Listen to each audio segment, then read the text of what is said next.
রাজনৈতিক অস্থিরতা বা বৈরী আবহাওয়ায় কাঙ্ক্ষিত মুনাফা পাননি যশোরের ফুল চাষিরা। তবে নতুন বছরের শুরুতেই মিলতে শুরু করেছে কাঙ্ক্ষিত দাম, যাতে ব্যবসার প্রসার কয়েক গুণ বাড়ার বিষয়ে আশাবাদী তারা। যশোর থেকে তৌহিদুর রহমানের রিপোর্ট, ছবি তুলেছেন ইমরান হোসেন।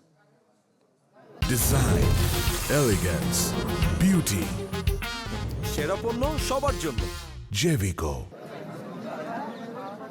যশোরের ফুল চাষি মঞ্জুরুল আলম গেল বছর ফুল চাষ করেছেন 15 বিঘা জমিতে, যাতে খরচ করেছেন প্রায় 25 লাখ টাকা। তবে বৈরী আবহাওয়া আর রাজনৈতিক অস্থিরতাই ভালো যায়নি ব্যবসা। লোকসান গুনতে হয়েছে 6 লাখ টাকার ওপরে। আজকে যে বাজারের অবস্থা সেটা ভালো, আগামীতে একটু ভালো যেতে পারে। আর যদি এভাবে যায় তাহলে কৃষকরা ক্ষতির হাত থেকে বাঁচবে। গোলাপ মনে করেন যে 10 টাকা 11 টাকা করে দাম যাচ্ছে। গাঁদা ফুলের এরকম 500, 600, 1000। বছরের শুরুতে মঞ্জুরুলের মতো আশাবাদী অন্য ফুল চাষিরাও। ভোর থেকেই ব্যস্ততা শুরু হয় ঝিকরগাছার গদখালি বাজারে, যেখানে চাহিদা গোলাপ, রজনীগন্ধা, গাঁদা, জারবেরা সহ সব ফুলেরই। দেশের বিভিন্ন জেলা থেকে ছুটে আসছেন ক্রেতা দর্শনার্থীরা। গত বছরের ক্ষত কাটিয়ে মিলছে কাঙ্ক্ষিত দামও। বাংলাদেশের সব জায়গায় ফুল আছে, ছোটোখাটো যত সব দোকান আছে সব জায়গায় ফুল আছে, আর ফুলের চাহিদা প্রচুর।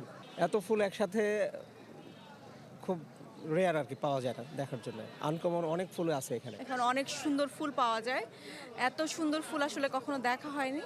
তথ্য বলছে গেল বছরে যশোরে হয়েছে প্রায় 500 কোটি টাকার ব্যবসা। রাজনৈতিক স্থিতিশীলতা থাকলে যা এবার বাড়বে কয়েক গুণ।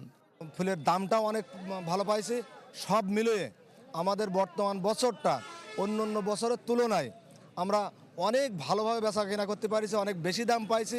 বছরের শুরুতেই যে পরিমাণ দাম ছিল সেই অনুপাতে আমাদের টার্গেটটা আরো অনেক বেশি ছিল। আজকের বাজারে আবার আলহামদুলিল্লাহ চাষিরা অনেক খুশি।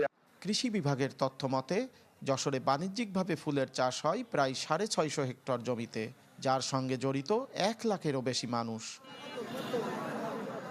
তৌহিদুর রহমান, চ্যানেল 24, যশোর।